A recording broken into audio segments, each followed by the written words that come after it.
Hello, everyone. We're just getting started, so we'll start to see as people come in, and maybe just start in a minute or two.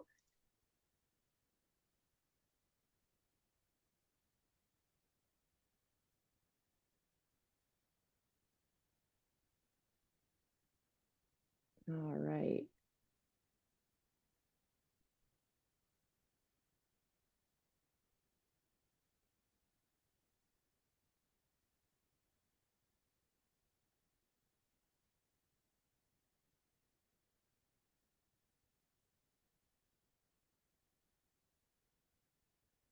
All right. Well, we have quite a bit of us, 75 so far in total. But to kick it off, good afternoon. My name is Kyla Cunningham, and I'm the Director of Corporate Engagement here at TCIA. Thank you so much for joining us today for our Business Solutions webinar, Plan to Succeed in Plant Healthcare with Arborjet Ecologel. Before I introduce our awesome speaker, just a quick housekeeping. The presentation should last around 30 to 45 minutes, and then there will be a Q&A at the end. During the presentation, we are going to keep everyone muted except the speakers. You will have the ability to ask questions at any time during the presentation by utilizing the chat option. In fact, we encourage you to toss any and all related questions into the chat because our speaker and Corey will be keeping tabs on what you want to know. At the end, we'll be also providing a quick survey, and we ask you to please respond to it. It will always help us improve the webinar series moving forward.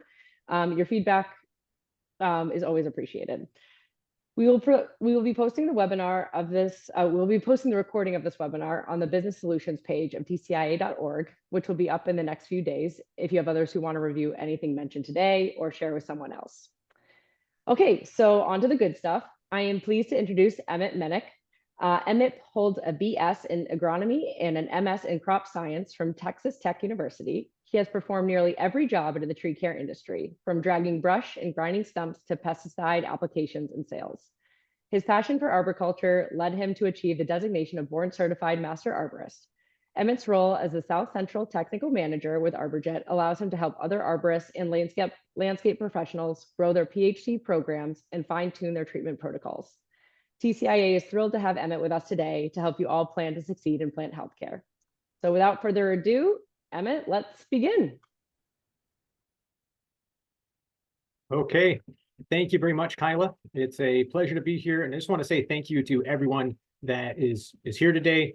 Yeah, I know it is a very busy time of year, and so to take an hour out of your afternoon to join and listen to a presentation, it means a lot. As Kyla said, my colleague Corey from Colorado is going to be monitoring the Q&A portion of the chat section of this, and he's going to interject if anything comes in that's pressing or really needs to be touched upon as I'm going through the presentation. Other than that, we'll hold the questions for the end. This talk that I'm giving today, Succeed at Plant Healthcare, it's different than a lot of the talks I'll give. Most of the time I'm giving a talk about a particular insect or a disease or abiotic factors or diagnosis, things like that. And this one's more geared towards the business of plant healthcare, which is something I've had a lot of experience with over the years. And there should be a little bit of everything in this presentation for everyone. Get even like your skill level in plant healthcare. You could be a novice, you could be experienced, or you could be a pro. And so, why don't we all just go ahead and hit that chat and just type in where you're from and kind of your skill level when it comes to plant healthcare. Just kind of want to get a feel for the audience that we have here today. Just type in where you're from. If you're a pro or if you're a noob, don't be ashamed. It's all good. We're all here to learn. But this presentation today, I've gone to so many conferences and workshops, and I come away from talks sometimes and say, that was good information, but I'm not really sure how I'm going to apply that in my day-to-day life, or how the commercial arborist would apply that information to their business. And so that's the point of view I came from with this talk, is I wanted to give you information that's applicable. I want you to be able to walk away from this presentation today and say, wow, Emmett gave me some great information. I can use X, Y, and Z from his talk and start changing things in my business right away. let's see what we've got here coming in. Oh boy, a lot of attendees. Thank you. Ohio beginner ready to launch. Xavier from St. Louis. I have no idea what I'm doing. Yeah, I know Xavier. Sure. Professional. All right. Medium. PHC hopeful. Beginner. Pro. Sexytrees.com. Like it. Noob. Okay. Wow. People from all over the place. Second season doing plant healthcare. Just now launching. New to plant healthcare. A few years of experience. This is great. Okay.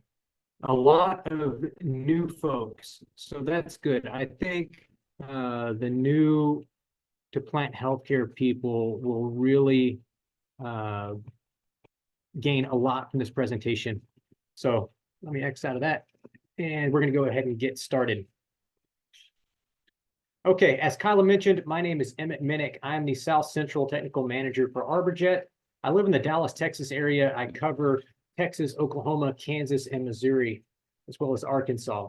Been in this role for 10 years, and prior to that, I was the plant healthcare manager for a tree care company in the Dallas area. Became a certified arborist in 2011 and a board certified master arborist in 2017.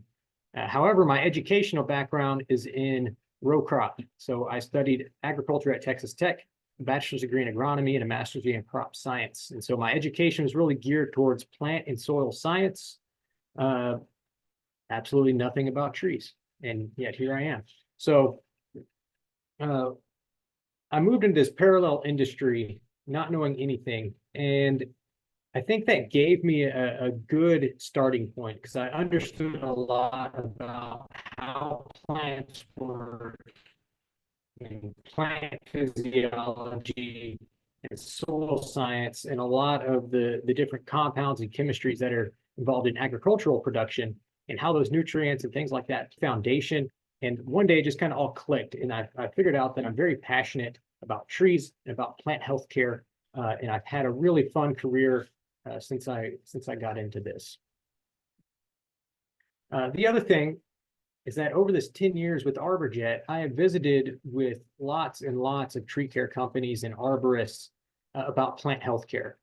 And I've learned a lot from those conversations, but I've also learned what people are doing, what programs work, who's doing plant healthcare well, and who's doing it not so well.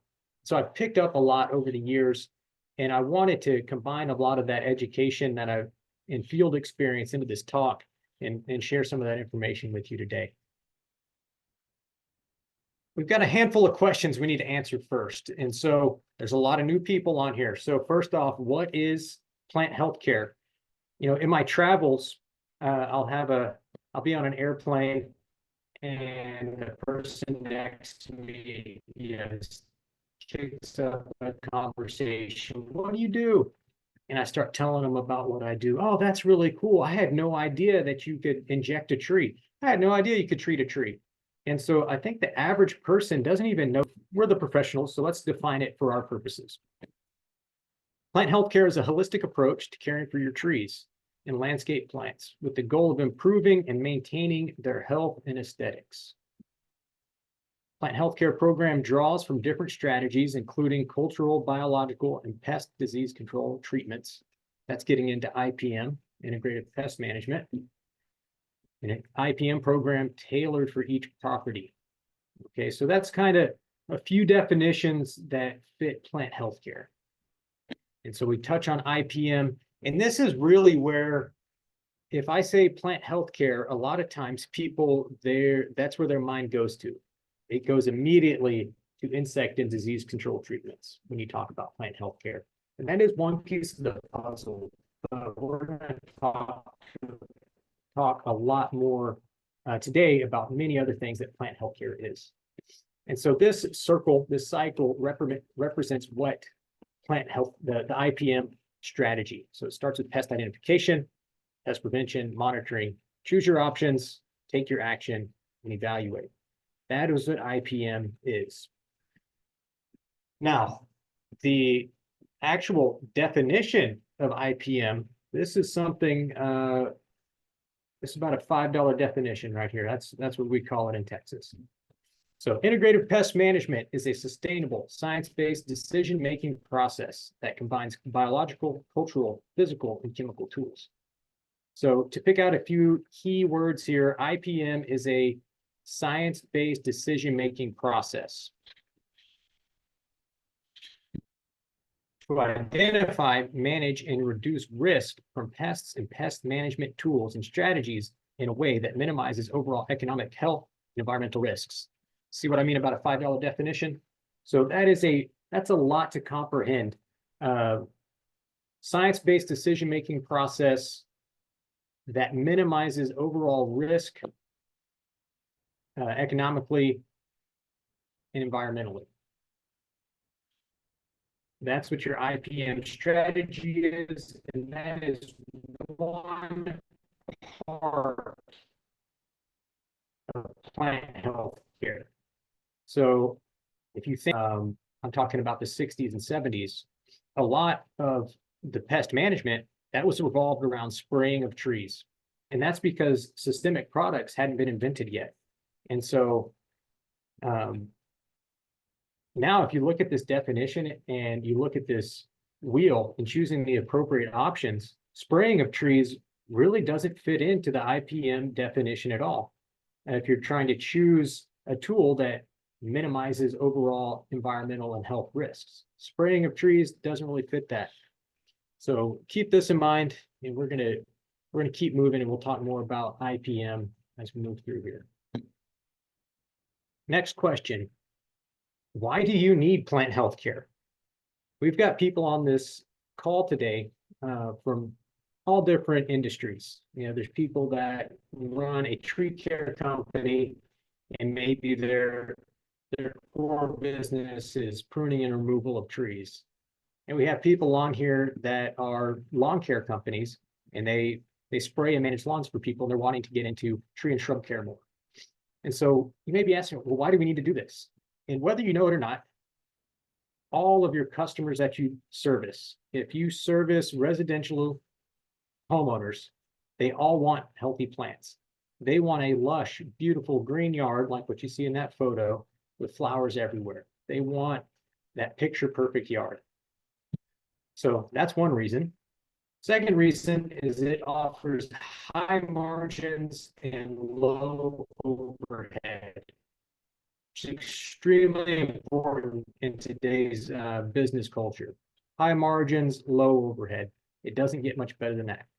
Thirdly, it's a renewable your business. If you are a tree care company and you solely focus on pruning and removals, you are missing out on a huge piece of the pie, which is a renewable service. And so for pruning and removals, you're basically dependent on someone to call in and ask for a pruning estimate or ask for a removal estimate. You go into the new year, and maybe you have some commercial properties that you keep booked up to where you're out there touching that property annually. But generally, each new year you go into it and you don't know what that year is going to look like. It's very difficult to forecast. But if you have renewable services like plant healthcare services, you can forecast your year and bank on the fact that, hey, we've already renewed all these clients for their deep root fertilization service for next year. So we've got $100,000 or $200,000 in the bank ready to go. This will make you a full service company. If you're not currently offering these services and there's other service providers in your area that are, inevitably you are going to get asked a question. Why do the leaves on my tree look like that? Why is this shrub dying? And if you're not offering these services, what are you going to do? Are you going to refer this out? Are you going to say, call such and such, call Davey, call Bartlett? They do plant health care. They can help you. Full service, that makes you more professional. If you're referring this out, well, now that customer is going to say, well, why should I use this company in the first place? I'll just use the guy who does everything. So it makes you a more professional company. Lastly, people have emotional connections with trees. this is me in front of my favorite tree in the whole world. And I'm sure each and every one of you probably has a favorite tree. It may be on a property that you take care of, or it may be something like this. This is sentimental to me. This is on my family's farm down in a creek bed. It's just a massive Texas live oak. Don't mind the widowmaker that I'm standing right under, but this is just a really special tree because I've been going down there since I was a boy. And I imagine my grandpa was going down there when he was a boy too, and that tree was there. So people have these emotional attachments to trees, and they are willing to pay to preserve those trees. And so this is something that's important to understand and realize that people want to keep these massive trees that are the most valuable parts of their property. So we established what is plant health care and why you need it. So ultimately, the goal with plant healthcare services is to have a healthy tree, right? You're on a property in the urban environment, you got all these stresses that are affecting them. These trees may not be in great health, and you want to provide these services so that the trees are healthy. But we kind of need to define what is a healthy tree. So I put together some stuff, and maybe you might add to this list. Maybe you have some of your own ideas, but to me, a healthy tree is something that's mature in stature, tolerant of insects and diseases, has the ability to withstand abiotic stress, proper physiological functioning, a full and dense canopy. And this is important because of photosynthetic potential. And right here, this is all these other ones kind of lead into these last two that I'm going to talk about here. A full and dense canopy with lots of photosynthetic potential. So trees are autotrophs. They feed themselves through their leaves. And so the more leaves a tree has, one could argue that that is going to be a healthier plant because it is able to create more food in its leaves to feed itself and ultimately be able to store more carbohydrates. And so this is something I've thought about recently through a friend and another arborist friend of mine in Iowa. And it's really, it gets down to this carbohydrate storage. The more carbs that a tree can store because it's got full photosynthetic potential, the better ability it's going to have to withstand stressful situations, which lead into some of my other bullet points on this slide. And so that's ultimately the goal that you're after, is to create a healthy plant. And what that looks like to me is something with a full canopy and one that's functioning to the point where it's making excess carbohydrates and it's having to store those carbohydrates. This is a slide that built from their tree care industry benchmarking and compensation survey. Basically, what you're looking at here is the revenue percentiles of different companies and where that revenue is coming from. And so the trend is going up from 22 to 23. Basically, each segment went up about 5% in their total revenue coming from plant healthcare services. And so the other reason why you need plant healthcare is because it looks like all of your competitors are growing in that market segment as well. Okay, now another question. Are you just dabbling in plant healthcare? And what I mean by that is, as I travel around, maybe I'm in the Midwest and I'm talking to people that are doing plant healthcare services, but all they do is treat ash trees for emerald ash borer. EAB hit the Kansas City area in 2012, and they jumped on board and they started treating ash trees. And now maybe they have a few hundred ash trees that they treat annually, on a cycle for emerald ash borer. And they may be making some really good money at it if they have enough trees that they're taking care of. However, that's the only service that they offer. They have not explored the rest of the plant health care toolbox and the other opportunities in their area. So if you're just dabbling, if you fit into that category where you do a little bit here or there, yeah, we make a little bit of money on plant health care, but not a lot. I think what you need to do is pause and think to yourself and actually commit to doing plant healthcare services and commit to that being a revenue center for your company. Really put the time and energy into PHC to make it a producer inside of your company. And in order to do that, you need to make a business plan and take it seriously. Put in that time and effort. Think about plant healthcare as a completely separate business from all the day-to-day stuff that you're doing already. If you want it to grow and do well, you're really going to have to isolate that and think about that and make sure you're breathing life into it. And a really easy way to do this, especially if you have a fully functioning company already, is to take advantage of your existing customer base. And I don't mean take advantage like try to swindle somebody. I mean, take advantage that you have this customer base and that you can send out a simple marketing email, maybe through MailChimp or Constant Contact, and just say, hey, we are now offering tree and shrub care services or plant health care services. Let us know if you'd like a free property evaluation.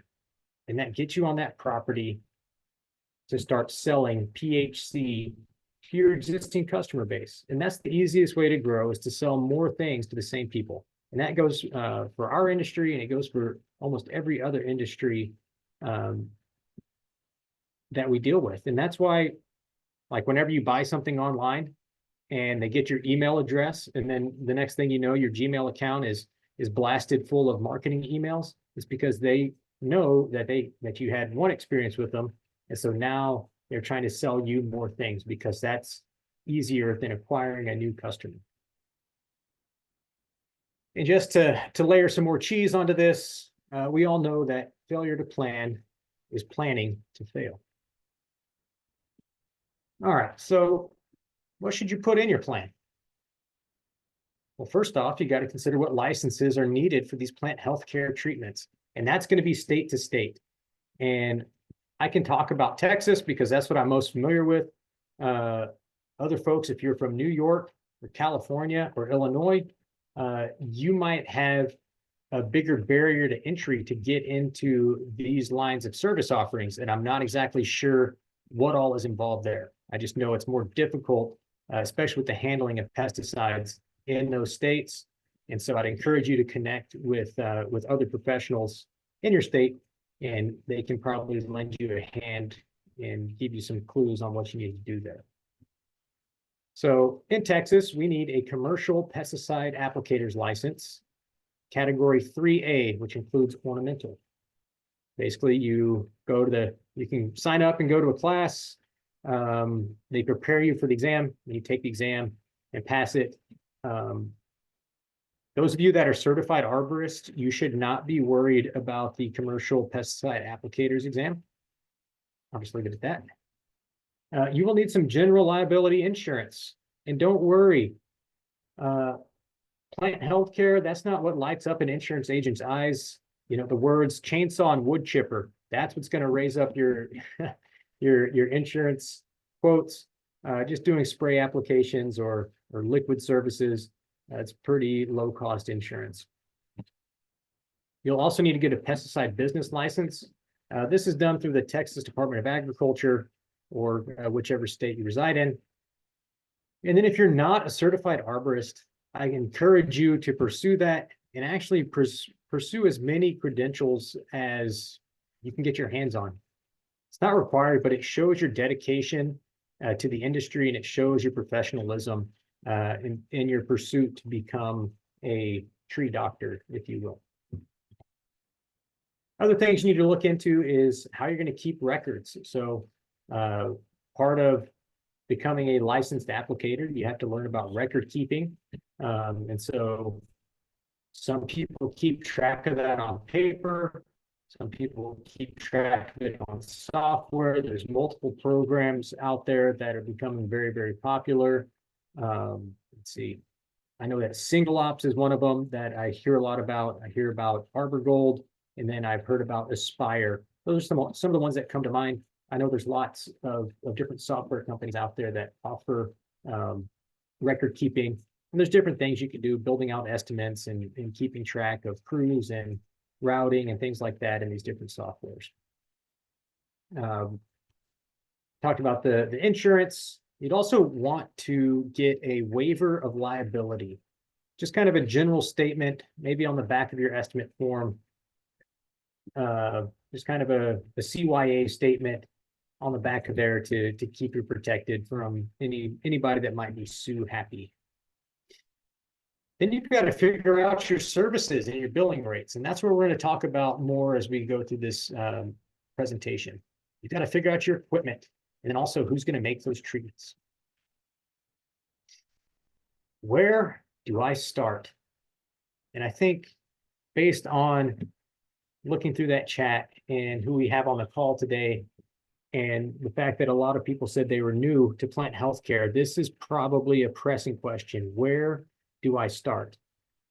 And so my answer to this question, because I get asked it often, is to take baby steps and start with what you know. So start with what you know and become very good at those things. Figure out what are the most common plant healthcare opportunities in your service area. Become really, really good at those things, because what you're going to find is as you go out and you work on properties, you're going to end up seeing like the same 15 trees in the same 5 problems that affect those trees in your area. And if you can become proficient at that, that's going to be the majority of your plant healthcare opportunities. And then every once in a while, you're going to get thrown a curveball and you say, hey, you know what? I'm not really sure what that is, but I can figure it out. And so just start. It takes baby steps. Like I said, I didn't know first thing about plant healthcare or trees even when I came out of college. And fast forward 14 years, here I am giving a presentation about plant healthcare nationally to a large audience. So you can grow your knowledge over time. You just got to take baby steps, and eventually you're going to get there. So some key opportunities that I'd encourage you to look into. Number one is deep root fertilization. And some people get sensitive about the word fertilization or deep root feeding. You want to establish a deep root program. It can be carbon-based, or you can use NPK. It's going to be the bread and butter of most successful plant healthcare companies, especially when it comes to tree care. So that is something that can be offered to every property, every tree on every property. And we're going to talk more about that type of service offering. The things I have on this list are kind of Western pests or Western issues specific to Texas. Chlorosis, that's the picture in the top left. Chlorosis is super common on pin oaks throughout the Midwest and various other species. It's a nutrient deficiency, very easy to identify, very easy to treat. That is an easy opportunity for plant health care. We can get into things like oak wilt, webworms, bagworms, scale insects. That picture in the center, that's crepe myrtle bark scale. And maybe you can get into some drought mitigation.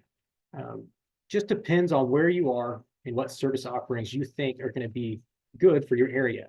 I remember a couple of years ago, I was working with an arborist in the Dallas area, and the 2 things they really wanted to focus on was getting a good deep root fertilization program, and then they also wanted to get a good construction mitigation program, because there was so much home building happening in their area that those were the 2 things they thought could really help them do well in plant health care. So it doesn't necessarily always have to be an insect or a disease that you're treating. It could be something else. So now you figured out what pests and opportunities are in your area. Now you've got to figure out how you're going to treat for those and develop some programs. And that's where you're going to go into your plant healthcare toolbox. And so your different services, if you're looking at insect and disease control options, it can be kind of overwhelming. There's different ways you can treat for this stuff. Foliar sprays. bark sprays, soil drench, tree injection. You could even release beneficial insects. So which one of these is going to be best for your situation? That's what you've got to figure out. And, you can rely and you can look into and talk to and network to figure out these answers. Because if you type in on Google, what treatment is best for scale, you're going to get all kinds of different answers. And so do your homework and talk to industry professionals and figure out what you want to do to control the various insects and diseases in your area. Do you want to offer plant growth regulators?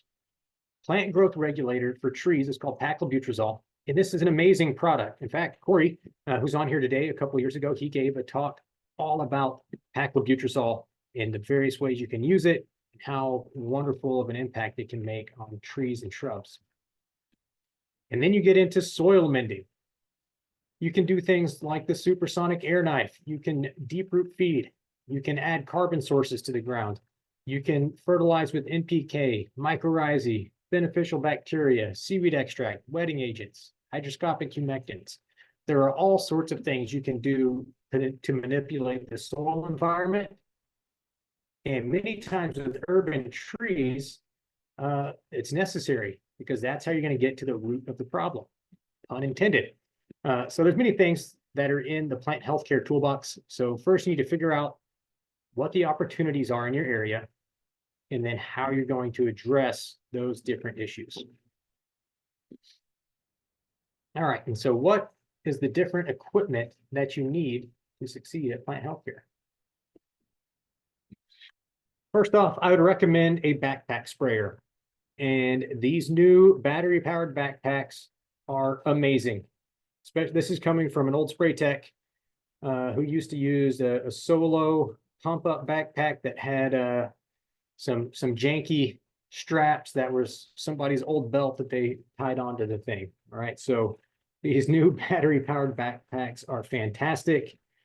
Some of them can generate up to 100 psi, where you can actually spray about 15, 25 feet in the air.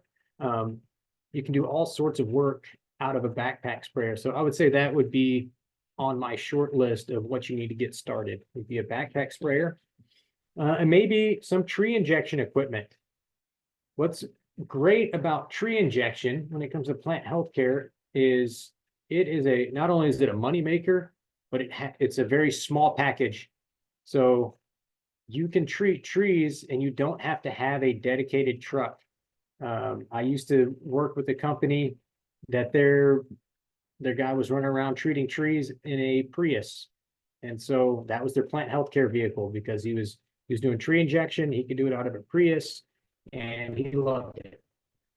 So it's a small package. You don't have to have a dedicated vehicle. You don't have to have a trailer. So that's what's great so far. Backpack sprayer, tree injection, pretty low overhead so far. But as you pursue this and you want to grow and you want to get into that deep root fertilization service that I was talking about, you will need a spray rig. And so this image here, this is called a Space Saver spray rig.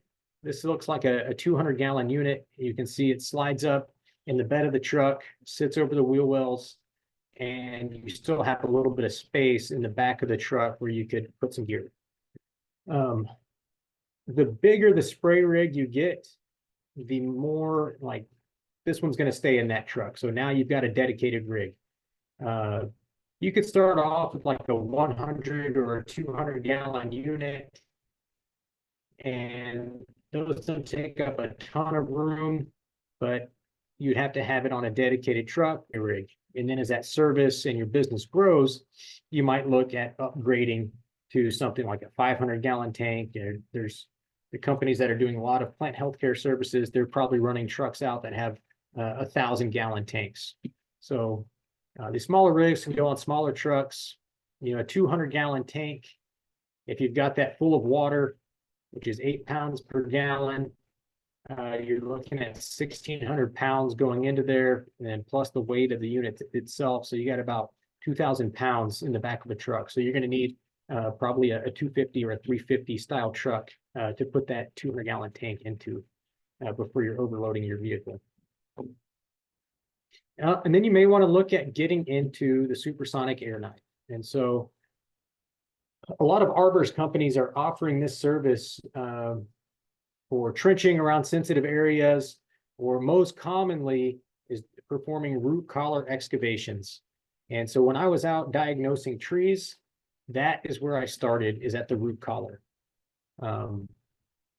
These pneumatic air digging tools like the supersonic air knife are fantastic. You can dig around the root system without cutting or chopping or disturbing those roots, and you will be absolutely amazed at what you find underground. Again, the root of the problem, you'll find it down there. It's fascinating here in the Dallas area because Dallas is a city of planted trees. And so I might go down into the city where the trees are 60 years old because the house was built 60 years ago and it's declining. You take the air knife and you expose the root collar, and you can find planting baskets that were left on those trees 60 years ago. And that trunk has finally grown enough to where that basket has started girdling in. But you'll find girdling roots, straps, baskets, nylon ropes, all kinds of stuff underground. And you can do a really great job figuring out the problem and coming up with a good plan to recover these trees by getting into doing root collar excavations.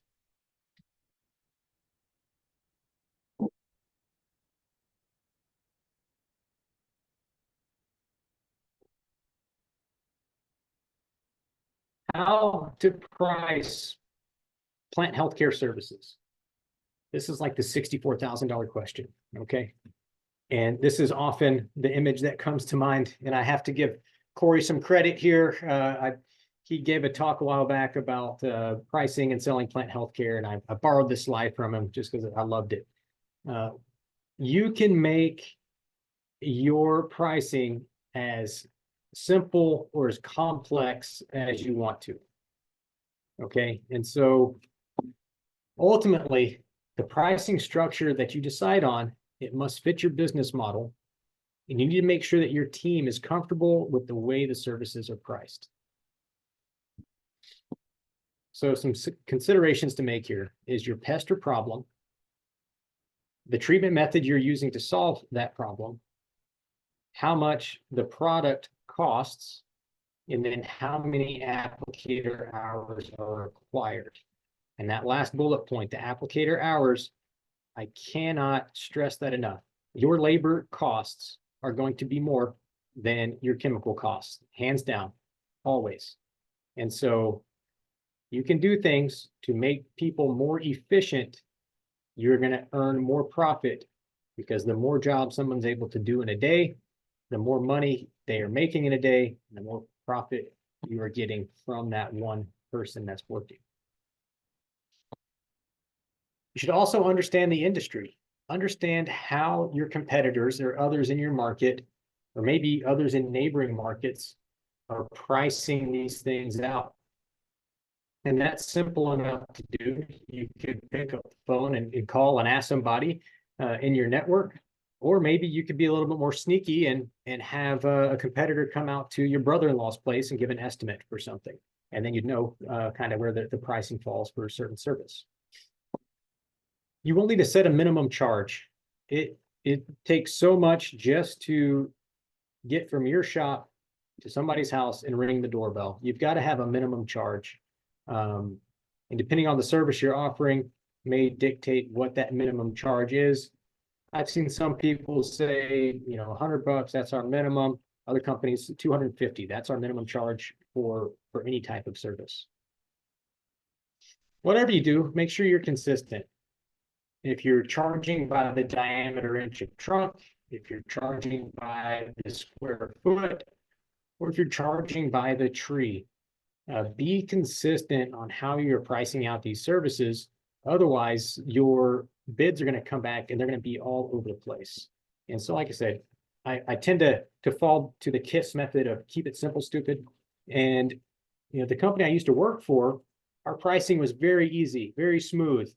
And then for whatever reason, the owner of that company, when it came to plant growth regulator, he came up with a very complex formula, like Alan here in the photo, and the bids for growth regulator would come in from the other arborists, and they would just be all over the place because the formula that he made was just super confusing.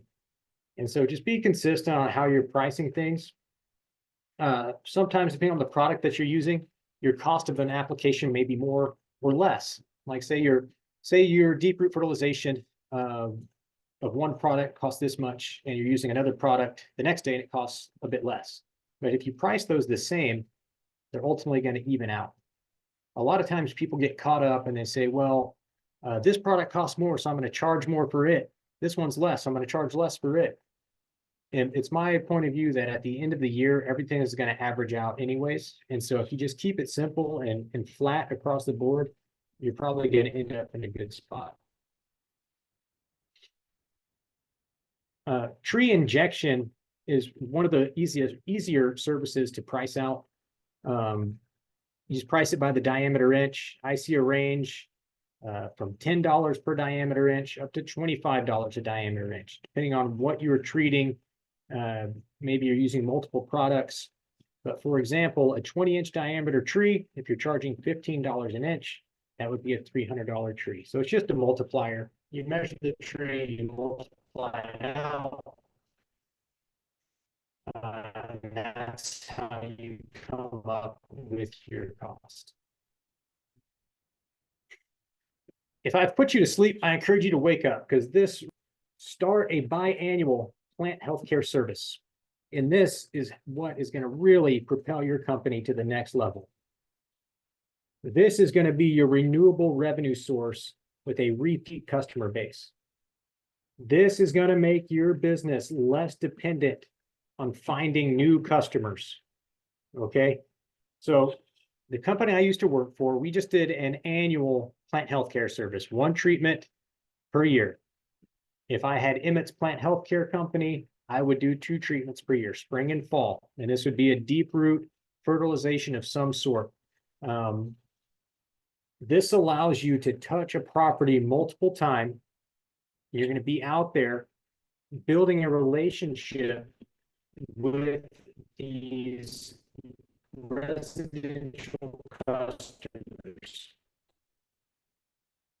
And they actually will become a pool. If your core business is pruning and removal of trees, and you start offering plant health care, and you come up with a catchy name for your deep root fertilization service, and you get people on this service, and you're doing it twice a year. Well, guess what? They're used to seeing you. Hey, we see Emmett out here twice a year. And so then a storm blows through, like what we had in the Dallas area about 3 or 4 weeks ago. Guess what? That customer is not going to call and price shop. They're going to call me because they see me multiple times a year. I am who takes care of their trees. They no longer want to shop and have 5 or 6 other people come out for an estimate. They just want to call the guy who's already taking care of their trees and knows their property. All right. This biannual plant healthcare service, this is something that can be offered to everyone. Like I said, every tree on every property. And that's really how plant healthcare gets sold. If you're currently running a business, I bet you could think to yourself about the phone calls that come into your business on a daily basis, and the number of those phone calls that are regarding pruning and removal, and the number of phone calls that are regarding diagnosis and plant health care. It's probably 9 calls for pruning services to every 1 call for plant health care services.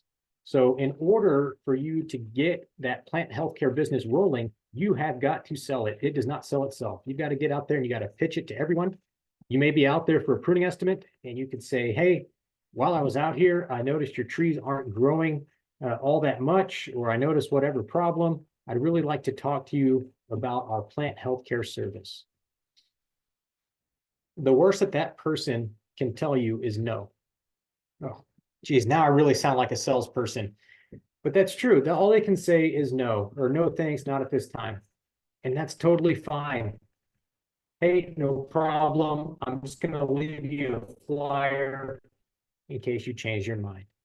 And at least you have put it out there, and it's now the ball's in their court. So make sure you talk about plant healthcare services. Make sure you were looking for those opportunities that you have gotten proficient at. If you're on properties in the state of Texas, you need to look at the crepe myrtles because they probably have scalar aphids. Become good at these things and know what's going to be on that property as soon as you set foot on it. So here's an example of what this biannual plant healthcare service would look like. In my area, I would do a spring fertilization. This would be February, April. And in the summer, you're looking at that bullet point correctly. It does say free. I would offer a free summer checkup, June, July, and August. And this is something that you don't have to make a special trip out for. Just when you're in that person's neighborhood, like if you're scheduling or your plant healthcare person is scheduling it out. Hey, we treated Miss Johnson's tree this spring. I'm going to be in the neighborhood. I'm just going to drop in and take a look around. In this free summer checkup, this is a scouting visit. This is your opportunity to step foot on the property while the insects and diseases are running wild in the summer months. And you can scout for those problems and upsell that customer for these different treatment options. And they are going to thank you for it. You're going to say, hi, Mrs. Johnson, I'm going to be in your neck of the woods tomorrow. I just want to drop by and make sure everything's healthy. Oh, Emmett, that would be lovely. Thank you so much for coming out. While I'm out there, I notice that their tree is chlorotic, or maybe there's wood borers, or webworms, or bagworms. Oh, while I was out, I'm glad I came because I noticed such and such problem on your property. I need to take care of this for you. It's going to cost so much money. Oh yeah, you just go ahead and do that. Because again, if these people are on your biannual service, they're a higher end customer. They want their property to look the best. And they see you out there 3 times a year, 4 times a year. They trust you. They are going to go for it. And so I'm not saying you take advantage and you sell everything under the sun. Maybe you find something small. Maybe a little shrub has, maybe a rose bush has black spot, or you see some mites on some boxwoods or something. If it's something small, maybe you just take care of it for free. Say, hey, I noticed this on your boxwoods and I sprayed it, no charge. It's getting really hot out. Make sure your irrigation is adequate. Something like that. So this is your free summer checkup. I have a really funny story about the dentist that pertains to this, but I'm running out on time, so I'm going to have to skip my dentist analogy. You can ask me next time you talk to me. In the fall, I would look at doing a fall soil building application, and this gets into using carbon-based products in the soil.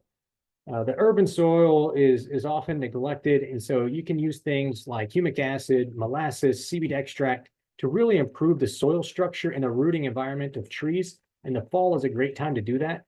And so, maybe in the spring, you're doing something that has a bit of NPK in it, coinciding that application with when trees are naturally growing. And in the fall, you're doing a root building or a soil building application. Some people even do a summer application using things like hydroscopic humectants to help retain soil moisture. And so you can make this fit however you want. This is just an example of what I would do. All right. Now, we're talking about deep root, and how to price it comes to mind. And this is something that can be really tricky. I have had many, many conversations about this since we've introduced our line of root feeding products. And it's pretty tricky, especially if it's an application you've never done before. It's really difficult to kind of wrap your mind around it because there is no bulletproof answer here. And so some people will do a DBH method where they measure the trees and they say, okay, we've got 300 inches on this property and we're going to charge $3 an inch. So it's a $900 job. Or maybe they look at the square footage of the property and say, okay, they've got 5,000 square feet here, and so we're going to charge so much per square foot, and that's how they come up with it. And it gets tricky. Utilizing those two methods can be tricky because on the DBH method, maybe you get to somebody's yard and it's kind of a wooded lot to where they have 50 trees in a pretty small area. Well, number one, who wants to measure 50 trees? But then you're also thinking, well, man, that's a lot of inches. I'm not going to be able to put down all the product that it says that I need to for this many inches of tree. And the same thing with the square foot method. Maybe you've got a really large tree in a really small yard. And so your square footage is limited, but you have a big tree and you need to put a fair amount of dose on it. So those two, you can run into issues with those two methods. Another method I've talked to people about, and I don't know if I came up with this, but it struck me one day and I kind of like it. I call it the small, medium, large method, where basically you categorize the trees into less than 6 inches is small, 6 to 12 is medium, 12 to 24 is large, and then 24 plus is extra large. And in each category, you assign a specific price to those trees. So maybe a small tree is $30, a medium tree is 75, a large tree is 125, an extra large is 200. I'm just throwing numbers out there, but you kind of get where I'm going. Is if you categorize those trees, maybe that's a good jumping off point for you to get comfortable with bidding this service. Ultimately, what I think you're going to get to is the eyeball method or the price per gallon method. And so the company that I used to work for, we would eyeball the property, and basically you're looking at the scope of work. It's the same thing that you're doing when you're bidding pruning and removal services. You're looking at the property, you're saying, oh, all right, it's going to take my guys 3 hours in this tree and 2 hours over there. You know what? This is a full day job out here. So our cost for a full day job is so much. It's the same thing. You're looking at the scope of work and you're putting a number on it. So that's what the eyeball method is. But ultimately, what you get to is the price per gallon. So if you've got that 100-gallon tank in the back of your truck, you need to figure out how much you're going to bill for 100 gallons of juice coming out of that truck. And so the company I used to work for, we wanted to earn $5 per gallon coming out of the hose.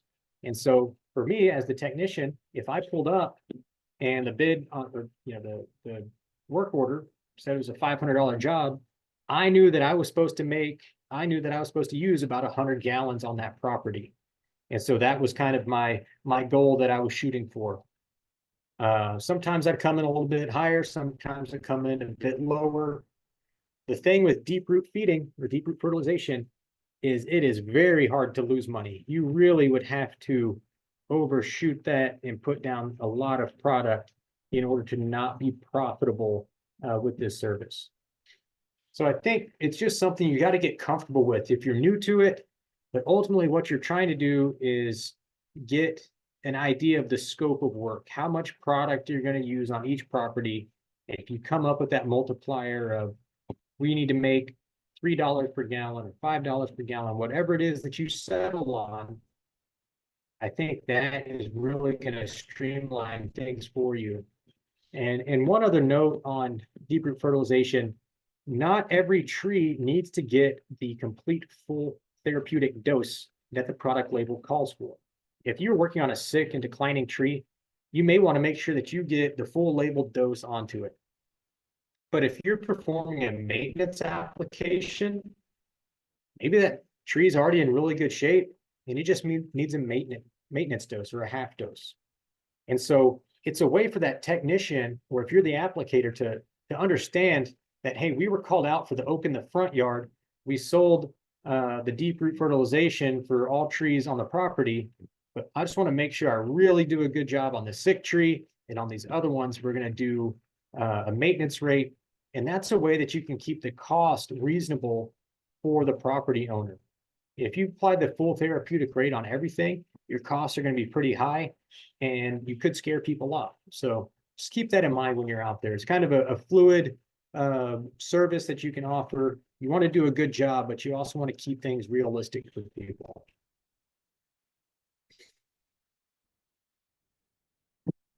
Now, who are the people you perform these services for? Who is the ideal customer? And for me, that is going to be high-end residential. And so I really love this photo because you've got this really nice high-end property in front of you. And there's also some sick trees or sick shrubs right there along the front drive. So location, location, location. You want to go to areas where the income bracket is high and you know where those service areas are. That's where you want to concentrate your marketing efforts. You also want people that tell you to send the invoice, the people that trust you. Hey, just make these trees in the front look good. Send me the bill. You want somebody that values their landscape and the relationship and the person that trusts you to do a good job.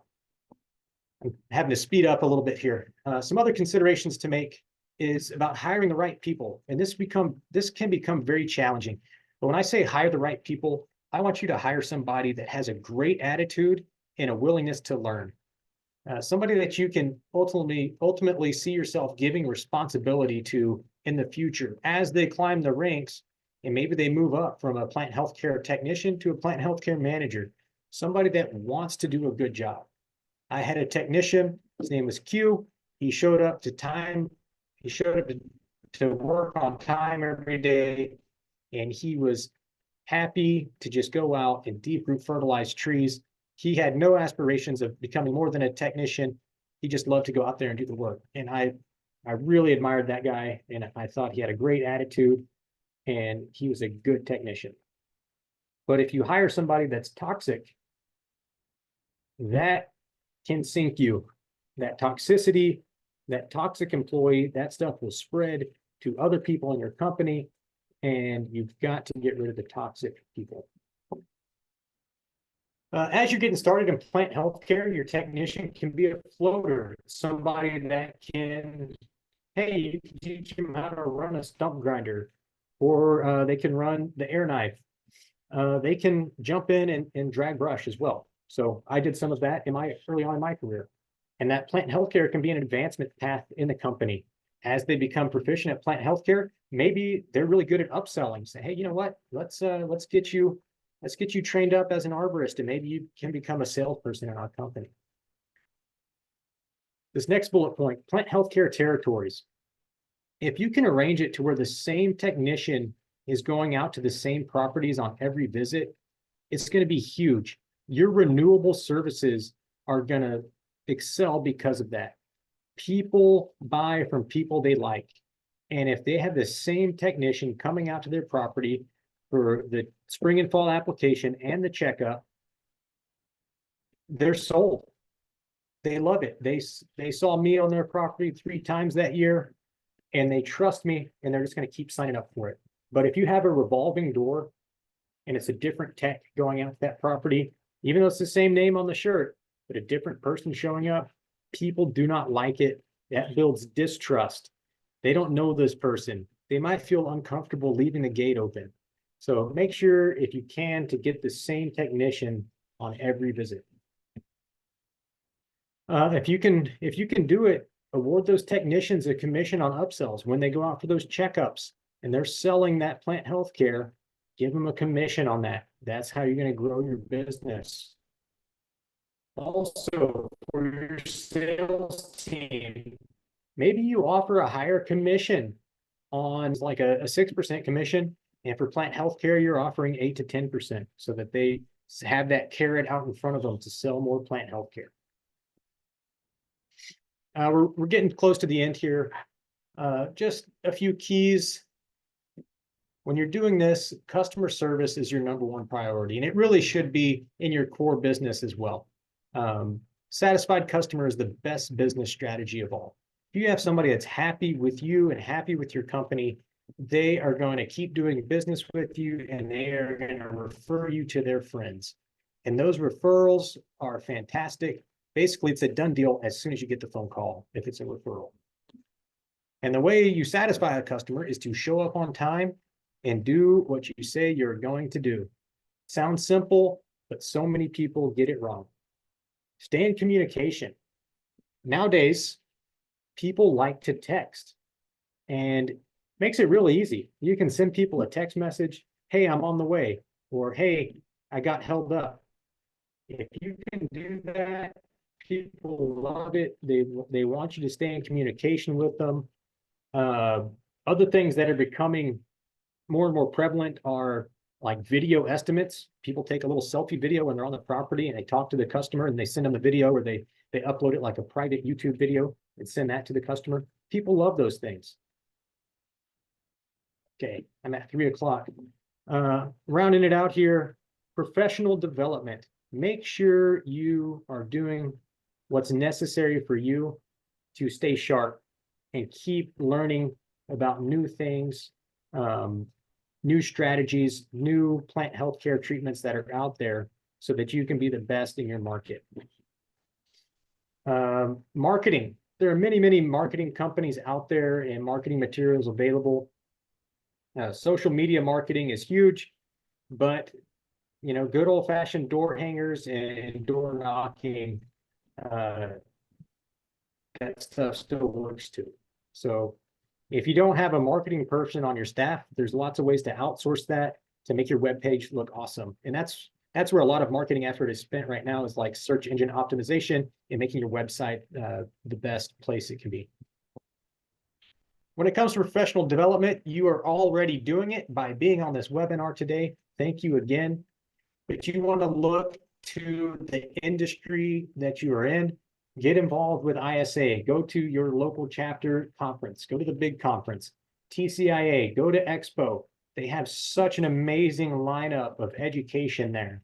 And so many people from all across our industry, and it's a wonderful industry, that are willing to help you. It's a great opportunity to network and meet with people and figure out what they're doing that works, and maybe you can bring that into your business. Know others in your professional industry. Get to know your reps that you're working with. If you're buying fertilizer and chemicals, get to know your distributor rep. Get to know your Arborjet rep. You know, we are here to help you.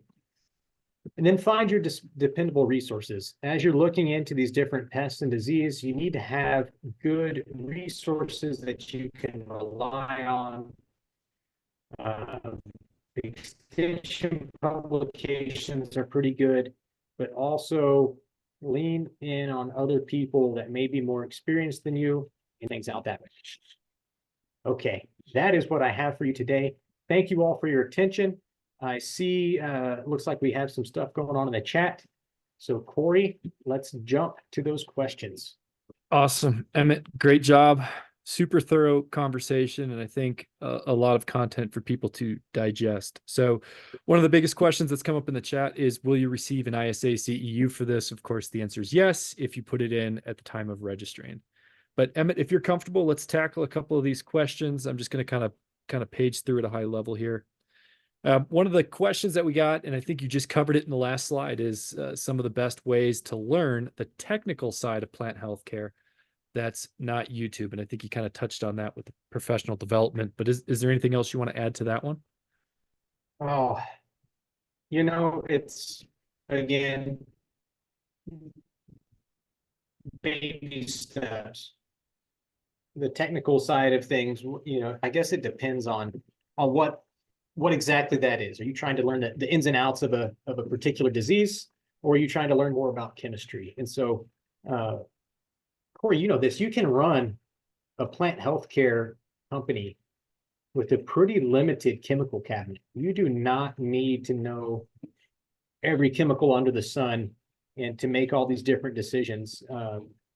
And you and I working for Arborjet, if you look at our product line, you know, we have just a handful of insect control products and a few disease control products. It's not this robust thing where there's a million different things to choose from.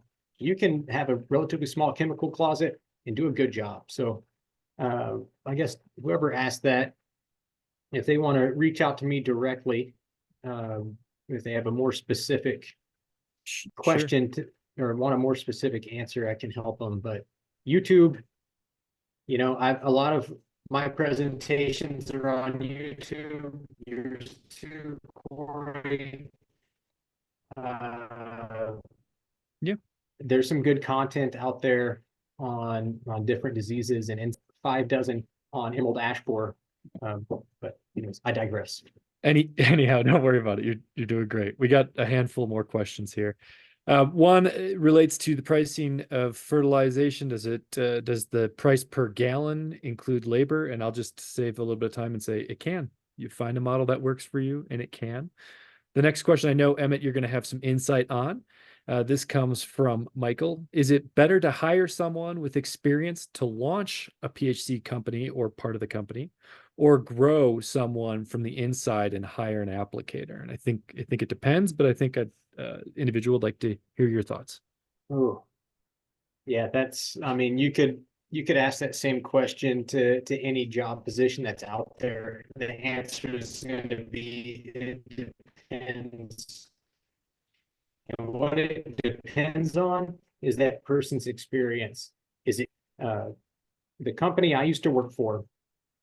I learned very quickly that the crew members that would come in, they'd hire new crew people, and I was relatively new at the company, and so I'd go out there and try to meet these guys and, hey, my name's Emmett, and get to know them. And next thing a few weeks later, those guys were gone, and there's a new recruit coming in. And so it depends on if it's good experience or bad experience, because if somebody's got good experience, absolutely, I think that's good. That's like plug and play. But if somebody has bad experience, then they're going to come in and it could be a total train wreck. And so if the owner or manager of that company knows what they're doing, I think hiring somebody with a good attitude ultimately is going to be the right move. In either way, that person needs to have a good attitude, experienced or not. I agree. People and who you choose and why you choose them is so important. I would also add, if I may, just that if you are looking to start up this kind of division, or you need to have a special license for your state, as the owner, it may make sense that you hold on to it, just knowing how much churn is out there in the industry. The next question, and I'll answer this quickly, I think, is, do you have any recommendations on resources that these business owners can use to educate the customers? And of course, Arborjet's got a link on our page that actually has some marketing material. But Emmett, do you have any other resources that are more customer or homeowner friendly that you can think of? Resources, marketing resources to market the services. Correct. No, I don't have anything to add on that. Good. Yeah, check out the website. We've got links there that are pretty easy, downloadable PDFs, all things like that. The next thing, and this is going to, once again, depend on where you are and what goal you're trying to achieve in the landscape. It's a deep root fertilization question. A maintenance rate, would you do 50 or 75? I'll kind of let that individual take that question offline, just so we can address a couple more before people roll. Here's a good question, and we kind of answered this already. If you're just starting to implement plant healthcare, would you pull someone off of the tree crew, or are these two different roles, two different pay structures? And probably depends on the business, Emmett. You kind of covered that too. Yeah. I think if you have the right person in mind, if you have somebody with the aptitude that's wanting to learn plant healthcare, then yeah, it can be a good fit. I remember during my busy season of doing deep root feeding that sometimes they'd pull a crew member off to come help. And some of these guys, they'd stick them with me for the day, and they just hated it. They hated fertilizing trees all day. They're like, man, how do you do this? This is terrible. And so I didn't mind it too much. I kind of enjoyed it, but if you have the right person, I think it'd be a good fit. Yeah. Yeah, I'm with you too. Not for everybody though. It's not for everybody. The next question comes to us and says, how do soil tests play into pricing if needed? Maybe it might actually fall into pricing out and finding the service that's required. But soil tests, Emmett, thoughts on that? Uh, Soil tests are tricky. I think soil testing sounds wonderful in theory. I think I've talked to people in the past and like, oh, we're going to soil test every single property and come up with a tailored mix for every property. To me, that is not feasible to do. But more so, I think what you're going to find when you start soil testing in your local area is you're going to find about the same thing on every single property. And so I think soil testing, if I had my own plant healthcare business, I would reserve the soil testing for a problem that really had me scratching my head of why is this tree not doing well? And I mean, you can, if you have one of those soil probes that takes the sample, right, the core sample, I think just probing the soil in that manner and getting your eyeballs on it and looking at that soil, you can tell if it's decent soil or not. Or if you're probing in and it's some really hard clay or really sandy, I think that can tell you a lot. But the challenge with soil samples is you send that off to the lab and they send you a report back, and then you've got to figure out how to make heads or tails of that report and realize what needs to happen, because everything with the soil sample, it depends on the crop that's being grown. And so that's why in agriculture, it makes a lot of sense. Hey, this is what your soil has. You're trying to grow cotton here. This is what cotton needs. So now we can really tailor what we're doing for that monoculture.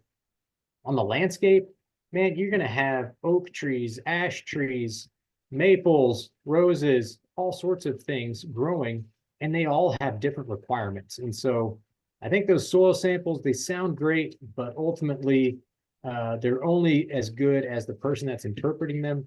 And so I think you can go off course pretty quickly if you don't know how to interpret a soil sample. I agree. And I guess it looks like one of the last questions that we have time for today would be, is track useful to plant healthcare? Is there any crossover between the two? So track tree risk, is that related to plant healthcare? Yes. Yeah. Because I mean, you're going to be looking at trees that could have different types of basal root rot or something along that lines that definitely carries over to the plant healthcare world. And then, I mean, that opens up another